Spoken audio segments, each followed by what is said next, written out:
देखिए अभी हम शुरू करते हैं आपका पल्लव काल के बारे में अभी शुरू कर रहे हैं, जिसमें हमें मेन टॉपिक है महाबलीपुरम। ये टॉपिक आपको पढ़ना है। बात करते हैं पल्लव काल के बारे में।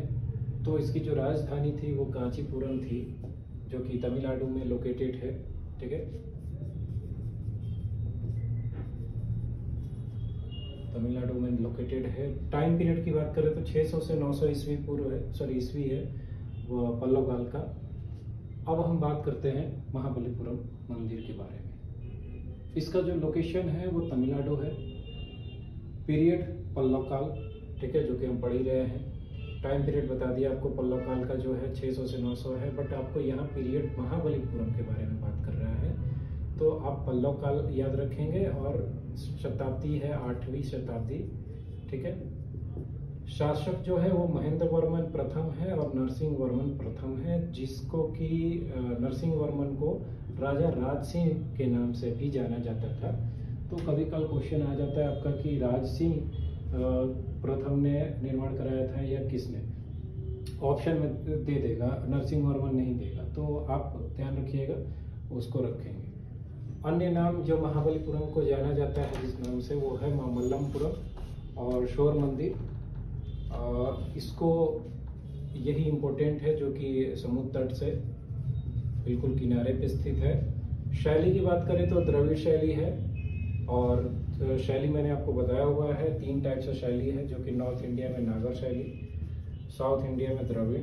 मैक्सिमम जो स्कल्पचर्स आर्किटेक्चर है वो द्रविड़ शैली में बने हैं साउथ में। टोटल की बात नहीं हो रही है, मैक्सिमम की बात हो रही है। माध्यम की बात करें, मीडियम की, तो ब्लैक ग्रेनाइट पत्थर है। शताब्दी 8वीं मैंने यहाँ पे मेंशन कर दिया है। और जिस देवता को ये बिलोंग करता है वो शिवा है और विष्णु है, जिसमें मेनली आपको शिव को लोकेटेड है। और इसमें जो मेनली स्कल्पचर्स हैं, यानी कि जिसको कि हमें याद रखना है, वो है गजलक्ष्मी, गंगावतरण और दुर्गा महिषासुर मर्दिनी। ये 4 हैं, जिसमें आपको गंगावतरण सबसे ज़्यादा इम्पोर्टेंट है, जिसको कि याद रखना है। देखिए एक बात यहाँ पे मेंशन है कि मंदिरों के प्रकार, यानी कि महाबलीपुरम के मंदिर जो हैं कितने टाइप से बने हैं, तो 3 टाइप से बने हैं। और उसमें जो पहला सबसे इम्पोर्टेंट जो है वो रथ मंदिर है या रथ मंडप है। ठीक है, और इसके बाद शैल और रचना मंडप है, जिसमें आपको रथ मंडप को स्पेशली याद रखना है। इसका आकार जो है आयताकार है, सामग्री जो है चट्टानों को तराश कर बनाया गया है। और जो ये गंगावतरण जो है मूर्तिशिल्प, ठीक है, ये भी एक आयताकार कह लीजिए चट्टान को तराश कर बनाया गया है। ये सबसे ज़्यादा इम्पोर्टेंट है, इसको आप याद रखें। ठीक है, ये हो गया। सप्तरथ समूह, यानी कि ये जो रथों का एक समूह था महाबलीपुरम मंदिर, जिसमें कि टोटल 7 रथ थे। जो आज की डेट में जो शेष बचा है शोर मंदिर, वो एक ही है, बाकी किसी का पता नहीं कि क्या है, कहाँ गया।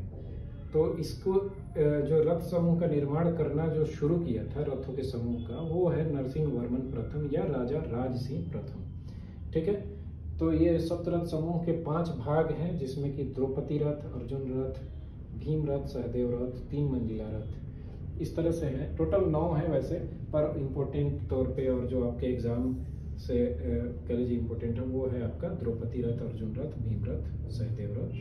ये मेनली आप याद रखें।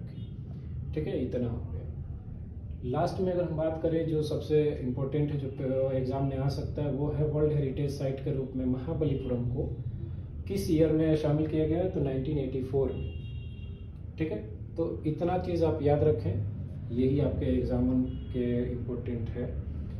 और इसके अलावा आपका टाइम पीरियड आप देख ही लीजिए, याद करने के लिए आपको महेंद्र वर्मन का 580 है और नरसिंह वर्मन का 680 है स्टार्टिंग। तो इस तरह से आप याद रख सकते हैं। इतना ही है, चलिए मिलते हैं नेक्स्ट। Thank you.